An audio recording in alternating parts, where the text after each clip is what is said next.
લોકમત ન્યૂઝમાં આપનું સ્વાગત છે।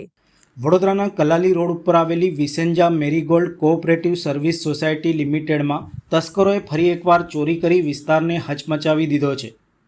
અજાણ્યા તસ્કરોએ સોસાયટીના અંદાજે 5 જેટલા બંધ મકાનોને નિશાને બનાવી તાળા તોડીને ચોરી કરી હતી। સ્થાનિક રહેવાસીઓના જણાવ્યા અનુસાર અગાઉ પણ આ સોસાયટીમાં 25મી તારીખે મકાન નંબર 62માં ચોરીની ઘટના બની હતી।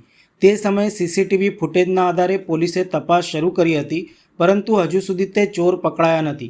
તસ્કરોની હિંમત વધતા ફરી એકવાર મકાન નંબર 15, 22, 69, 2 અને 3 નંબરના મકાનોને તસ્કરોએ નિશાને લીધા હતા। સતત બની રહેલી આવી ઘટનાઓના કારણે રહેવાસીઓમાં ચિંતાનો માહોલ ફેલાયો છે। સ્થાનિકોનું કહેવું છે કે વિસ્તારમાં પોલીસનું પૂરતું પેટ્રોલિંગ નથી, જેના કારણે તસ્કરોની હિંમત વધુ ખુલી રહી છે। કેટલાક રહેવાસીઓ દ્વારા શંકા પણ વ્યક્ત કરાઈ છે કે કોઈ જાણબેધુ વ્યક્તિની આમાં સંડોવણી હોઈ શકે છે। ચોરીની અગાઉની ઘટનામાં તસ્કરો સીસીટીવી કેમેરામાં કેદ થયા હોવા છતાં પણ હજુ સુધી તેમની ધરપકડ ન થવાને લઈને પણ સ્થાનિકોમાં અસંતોષ જોવા મળી રહ્યો છે। લોકોનું કહેવું છે કે પોલીસની કામગીરી ધીમી હોવાના કારણે તસ્કરોના આતંકમાં વધારો થયો છે। સ્થાનિક રહેવાસીઓએ આ અંગે ઉચ્ચ અધિકારીઓ અને જનપ્રતિનિધિઓને પણ જાણ કરવાની વાત કરી છે, તેમજ સુરક્ષા વ્યવસ્થા મજબૂત કરવાની માંગ ઉઠાવી છે। હાલ સમગ્ર વિસ્તારમાં ભય અને ચિંતાનો માહોલ જોવા મળી રહ્યો છે। લોકો ઈચ્છી રહ્યા છે કે પોલીસ તંત્ર કડક કાર્યવાહી કરે અને લોકોને સુરક્ષાનો અહેસાસ કરાવે। આ વિસ્તાર કલાલીનો વિસેન્જા મેરીગોલ્ડ સોસાયટીનો વિસ્તાર છે।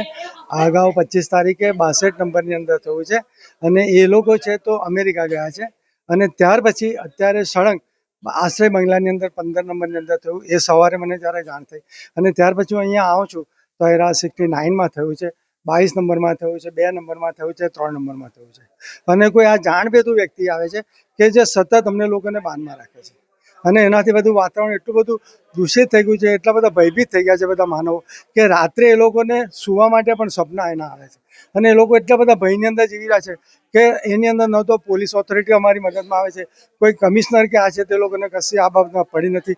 અમે આ બાબતની અંદર MLA MP સુધીની આ વાતને જાણ કરીશું અને એ લોકોને વિદિત કરીને જાણ કરીશું કે ભાઈ અમારી રક્ષા શું, આ ચોરી થયા પછી પણ જો અમારા જીવનની જાનમાલી થાય અને અમારી પોતાની સલામતીનું શું, કારણ કે એ તો આવીને ગમે ત્યારે એ લોકો તમને હુલામણું કરી દે, મારી નાખે તો અમારી સેફટી શું, અમારી સલામતી શું।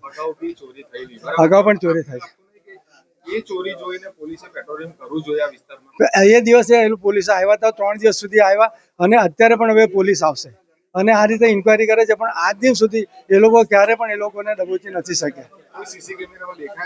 સીસીટીવી કેમેરાના 25 તારીખની જે ઘટના બની હતી એની અંદર બધા સીસીટીવી કેમેરાની અંદર એ જે ચોરો ફરતા હતા બધી એકબીજાની સાથે સુરક્ષા સાથે રાખીને એ લોકો આ રીતે આવીને એ કરી ગયા અને લોકો હથિયાર સાથે આવેલા, એટલે કોઈ પણ રહેવાસી વ્યક્તિગત કે સમૂહની અંદર એ લોકોની સામે એટેક ના કરી શકે, કારણ કે એ લોકોને ભય છે કે અમારા પર પ્રતિ એટેક કરશે તો એ લોકોની જીવનની સલામતી શું, એ લોકોના પોતાના જીવનના અસ્તિત્વનું શું।